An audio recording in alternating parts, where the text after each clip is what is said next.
तुम मेरे सामने कोई भी आदमी लेकर आ जाओ, मैं उसे 3 दिन के अंदर आमिर जमीर बना सकती हूँ, देखना। अच्छा, और उस जैसी नजरें, उस जैसी मुस्कुराहट, उस जैसी नीली आंखें, क्या वो भी बना सकती हो? मेरे ख्याल में तो नहीं।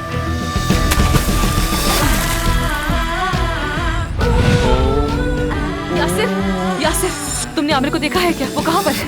ये देखना क्या होता है? दिल की आंख से देखा या अपनी साथी आंख से देखा?